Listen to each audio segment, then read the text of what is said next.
그리고 오늘 시장에서 좀 가장 특징적인 부분들이라고 한다면은 시총 상위 종목 안에서는 현대차랑 기아가 반등을 좀 많이 했죠. 그리고 네, 반갑습니다. 김정엽의 티스탁입니다. 자, 요즘 우리 증시가 8월 초 급락 폭락 이후에 빠르게 더 반등을 해도 좀 모자란 그런 시점인데, 코스피도 박스 안에서 한 9거래일째 횡보를 좀 하고 있고요. 그리고 코스닥 같은 경우는 한 9거래일 정도 야금야금 밀려 내려오는데, 시장에서 하락 종목의 개수가 1000개를 뭐 매일 넘어가고 있습니다. 그러다 보니까 요즘에는 좀 증시 대응하는 게 좀 루즈하고 좀 까다로운 그런 느낌들이 나죠.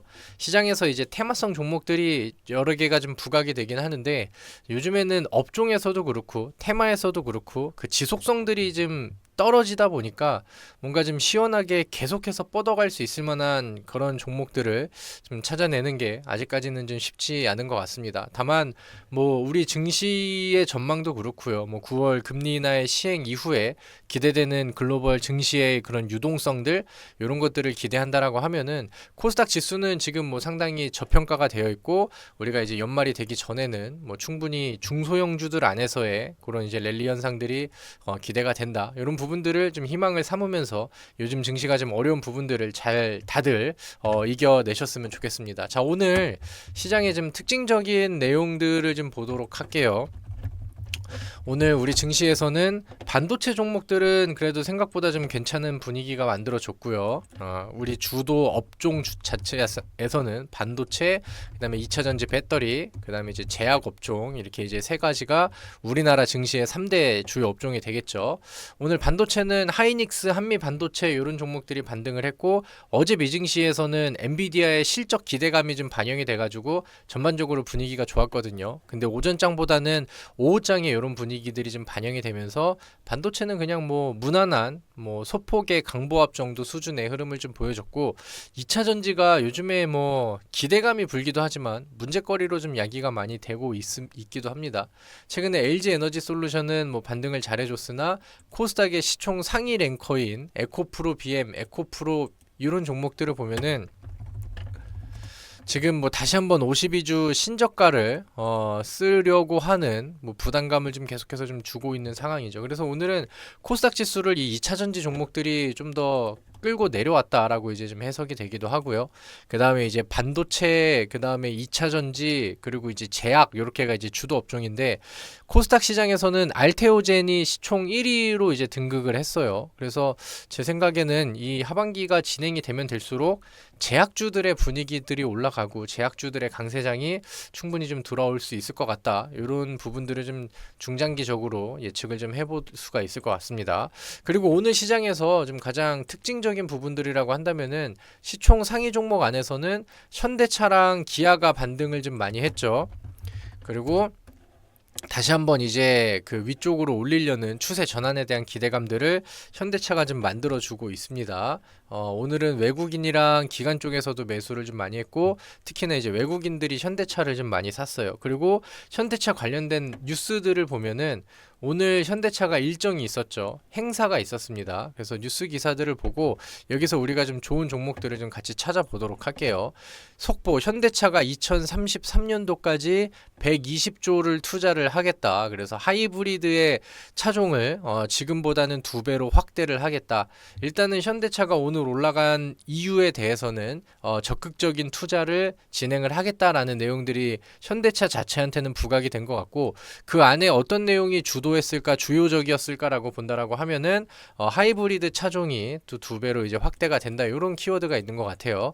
자, 다른 기사, 2033년도까지 120조를 투자하고 하이브리드 차종을 2배로 확대를 하겠다. 그래서 오늘 인베스터 데이라는 뭐 행사를 했었는데, 중장기 전략으로 현대웨이라는 것을 발표를 했고, 이제 뭐 제네시스 하이브리드 적용을 한다. 그 다음에 완충시 900km의 주행이 가능한 신개념 EREV를 투입을 한다. 이런 것들이 이제 키워드인 것 같아요.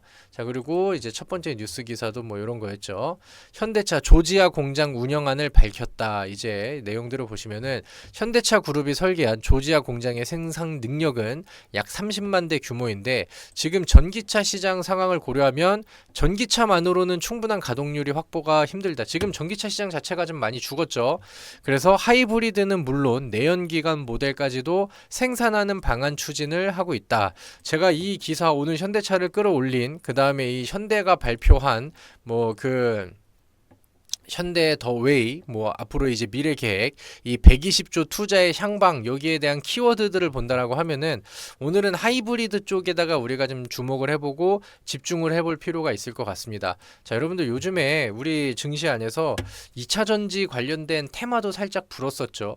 지금 2차 전지가 죽지 않고 있다라고 하면은 최근에 뭐 전고체 배터리라던가 아니면 이제 2차 전지 배터리 폭발로 인한 거기 관련된 테마성 종목들 이런 것들이 힘을 좀 더 쓸 수 있는 상황이 된다라고 보는데 최근에 우리나라에서도 그 인천 쪽이었죠. 거기에서 이제 아파트에서 벤츠 전기차가 1억이 넘는 차가 폭발을 해가지고 거기에서 이제 아파트 주민들이 대피를 하고 아파트에 이제 뭐 전기라던가 수도 시설 이런 것들이 망가져서 좀 문제가 많이 되기도 했습니다. 그러다 보니까 이제 뭐 그때를 계기로 해서 요즘에 전기차의 안정성 문제가 다시 한번 좀 부각이 되고 뭐 폭발 관련된 내용들도 시장에서 많이 부각이 좀 되고 있어요. 지금 전기차 시장은 많이 죽어 있는데 이 전기차의 완벽한 상용화와 그다음에 이제 그 전기차 시장의 보급 확대 이런 부분들이 과거에는 뭔가 좀 전기차 인프라, 충전 인프라 이런 것들이 부족하다 이런 거였는데 지금은 약간 불안감들, 안정성이 확보가 되지 않았다라는 뉴스들이 시장에서 좀 더 지배적입니다.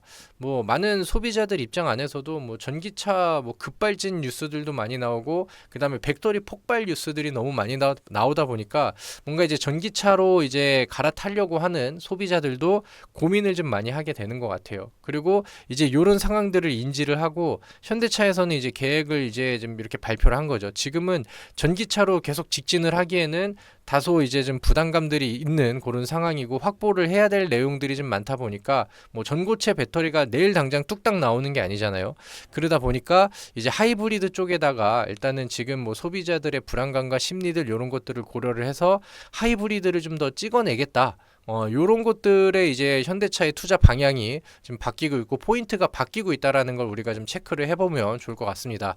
자, 현대차 그룹이 이거는 8월 13일 이번에 이제 8월 달에 나온 뉴스인데 전기 하이브리드의 장점을 합친 ER-EV 개발 TF를 설치를 했다라는 뉴스가 나왔죠. 그래서 이번에는 어떤 내용인가 보니까 전기차와 하이브리드 차의 장점을 합친 EREV라는 이제 시스템 이 내용들을 보면은 그 제네시스 GV70 앞으로 이제 풀체인지 모델이 이제 나온다고 해요. 그래서 저도 거기에 이제 관심을 막 많이 가지고 있는데 거기에다가 이제 처음으로 실릴 기술이 이 EREV가 될 가능성이 좀 높다라는 얘기들이 요즘에는 그 좀 많이 나오고 있습니다. 그리고 이게 이제 뭐 개발 태스크포스를 좀 설치했다라는 내용들 자체가 현대차가 어떻게 방향을 잡고 어느 쪽으로 이제 투자를 하는가 이런 것들이 이제 좀 보여지죠. 하이브리드 쪽에서 약간 좀 안정성을 좀 고려를 해 완벽한 그 전기차보다는 일단은 지금 당장은 그 중간 단계의 하이브리드라던가 뭐 EREV 쪽이라던가 여기에다가 이제 먼저 투자를 하겠다라는 거죠. 그래서 일단은 뭐 간단하게 EREV라는 키워드가 나왔기 때문에 우리가 약간 좀 상식적인 측면에서 이해를 좀 해보도록 할게요. 이게 전기차와 그 다음에 하이브리드의 중간 단계라고 합니다. 그래서 이제 그 내연기관과 그 다음에 배터리를 같이 쓰는 거죠, 하이브리드가. 그럼 그거랑 이제 비슷한데, 과거에 이제 하이브리드 같은 경우는 이제 차 바퀴가 움직이는 그 힘을 이제 그 내연기관과 전기차가 같이 썼다라고 하는데, 이제 이 EREV 같은 경우는 이제 내연기관에서 그러니까 가솔린으로 이제 쓸 수 있는 거는 그 이제 전기차 이게 배터리를 이제 충전시키는 그쪽 모터를 충전시키는 힘으로만 쓴다라고 해요. 그래서 뭐 제가 뭐 완벽한 기술자는 아니기 때문에 뭐 세밀한 내용들은 모르겠지만 그 정도의 차이가 있고 그 다음에 이제 이게 왜 주식시장에서는 우리가 알아야 되느냐 이런 부분들을 얘기한다라고 하면은 이게 이제 안정성으로도 확보가 좀 좋고 그 다음에 만들어내는데도 단가가 많이 내려간다라고 합니다. 그리고 한번 충전 이게 이제 전기차보다 주행 거리가 훨씬 좀 더 멀리 나오기 때문에 그런 부분들을 이제 보완을 해가지고 뭔가 이제 완벽한 전기차로 가기 전에 중간 단계로서 뭐 충분히 좋은 역할을 좀 해줄 수 있다라는 거죠. 그래서 뭐 얘기를 들어보고 막 조사를 해보고 하면은 이게 뭐 장점들이 굉장히 좀 많은 것 같아요. 일단은 뭐 안정성 확보가 좀 더 우선시 돼야 되는 그런 이제 사회적인 분위기인데 뭐 그런 부분들에도 있고요. 그 다음에 이제 주행 거리도 넓어지고 그 다음에 이제 뭐 전기차가 토크가 굉장히 좀 세잖아요. 그래서 그런 부분들도 뒤처지지 않게 뭐 만들어낸다 뭐 이런 내용들이 있는 걸 보니까 뭐 EREV 이 기술도 뭐 굉장히 좀 각광을 받게 될 것 같습니다. 그리고 지금 이 소비자들의 심리 이런 것들을 봤었을 때 이제 좋은 기술이 EREV가 좀 뭔가 좀 잘 홍보만 되고 한다라고 하면은 전기차보다는 이쪽에서 수요가 좀 더 좀 늘어나지 않을까 이렇게 생각을 해요. 뭐 개인 피셜이긴 하지만 아무튼 뭐 현대차가 지금 이쪽에다가 굉장히 빠른 속도로 이제 투자를 하고 있고 미래 방향을 이쪽으로 잡았다라는 거는 우리가 눈여겨 볼 만한 내용들이 되겠죠. 그래서 지금 뭐 예상으로는 GV70 모델이라던가 아니면 이제 뭐 산타페 뭐 앞으로 이제 신형 모델이라던가 여기에다가 이제 먼저 적용을 할 것 같고 2026년도로 이제 전망이 된다. 이렇게 이제 뉴스 기사들이 좀 많이 나와 있습니다. 그래서 지금 뭐 다음 뉴스 기사를 봐도 현대웨이 뭐 오늘 행사 관련돼서도 발전기 탑재 900km를 달리는 EREV 생산을 추진한다. 그래서 앞서서 뉴스에서는 이제 뭐 120조를 투자를 하고 그다음에 조지아 공장 안에서 하이브리드도 생산을 한대. 그리고 이제 뭐 두 번째 내용으로는 이 EREV를 생산을 이제 추진을 한대. 뭐 요런 키워드가 되겠죠. 그래서 이제 요런 이슈와 하이브리드, EREV 요런 키워드들을 같이 안고 갈 수 있는 종목들을 우리가 좀 눈여겨보면 좋겠죠. 하이브리드 쪽을 생각을 해보면은 뭐 압도적으로 코리아 FT라는 종목이 수혜를 좀 받을 수 있는 종목으로 부각이 됩니다. 지금 뭐 제네시스 쪽에서도 그렇고 그 다음에 이제 뭐 코리아 FT가 이제 현대차에 들어가는 하이브리드 부품의 뭐 핵심 부품을 생산을 하기 때문에 그리고 그 부품 단가가 막 굉장히 좀 올라가고 있다라고 해요. 그래서 증권사에서도 코리아 FT에 대한 리포트들이 많이 나오고 주목을 좀 많이 하는 그런 종목이 되겠죠. 그리고 이제 하이브리드 혹은 EREV 관련된 기술로 세방전지라는 기업도 시장에서 부각을 받을 수 있을 만한 그런 재료를 좀 같이 가지고 있는 그런 종목입니다. 그래서 차트를 좀 하나씩 보도록 할게요. 코리아 FT는 뭐 최근에 뭐 시장에서도 좋은 반응들이 나왔어요. 지수가 밀리고 급락하면서 영향을 받았지만 다른 종목들보다는 더 빠르게 올라왔죠. 그리고 현대차가 이제 바닥에서 다시 올라오는 이런 그림들을 그대로 이제 분위기를 안고 가는 것 같아요. 그래서 코리아 FT가 뭐 바닥에 있는 종목은 아니지만 이 종목이 이제 충분히 지금 재료를 받고 뭐 바닥에서 횡보하고 그다음에 이 전고점과 그다음에 매물대를 뚫으려는 그런 시도들이 1년, 2년, 3년, 4년, 5년, 6년 뭐 7년에 거쳐서 이제 만들어진 월봉 차트이기 때문에 뭐 더 못 올라갈 이유는 없다라고 생각을 합니다. 뭐 수급들도 요즘에는 외국인 매수 수량들이 바닥에서부터 계속해서 좀 유입이 되고 있는 상황이고 현대차의 수혜를 뭐 지속적으로 받거나 아니면 이제 현대차는 저는 올해 계속 더 갈 수 있는 종목이라고 생각을 하는데 현대차가 이제 인도 IPO 관련된 내용들이 부각이 되고 주가가 올라가면은 그 상황에 따라서는 현대차 관련된 부품주들이 또 부각을 받거든요. 코리아 FT는 뭐 매출처의 대략 뭐 7, 80% 정도가 현대차랑 연결고리를 갖고 있기 때문에 뭐 현대차의 미래에 주가가 올라간다라고 이제 그 예상을 하시고 그다음에 기대를 하신다라고 하면은 거기에 관한 수혜주로 코리아 FT를 보셔도 저는 충분히 무방하다라고 생각을 합니다. 그래서 코리아 FT를 한번 좀 눈여겨 보시면 좋을 것 같고 그다음에 이제 세방전지 같은 경우도 여기 차트의 흐름을 보시면 바닥에 있는 종목은 아니죠.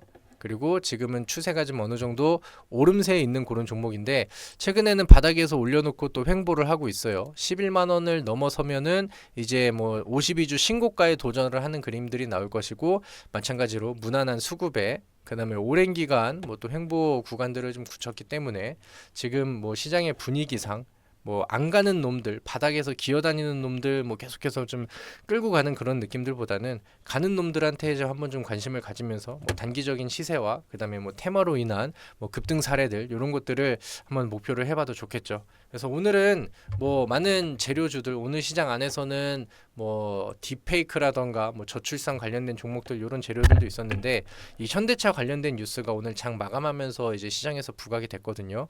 그리고 관련된 종목들은 지금 뭐 분위기를 좀 만들어 가고 있는 것 같습니다. 그래서 관심을 가져보시고 뭐 거래량이 위쪽으로 터지는 흐름들보다는 뭐 거래량을 죽여가면서 음봉 조정이 나와준다라고 하면은 그때부터 한번 좀 관심을 가져보실 것을 적극 권장드리도록 하겠습니다. 자, 오늘 제가 준비한 내용은 여기까지고요. 뭐 요즘에 또 까다로운 시장과 어려운 시장들이 계속해서 좀 이어지고 있는데 우리 투자자분들 다들 파이팅 하시고 다들 생존하셔서 또 좋은 결과치들 하나둘 쌓아 가셨으면 좋을 것 같습니다. 자, 수고 많으셨고요.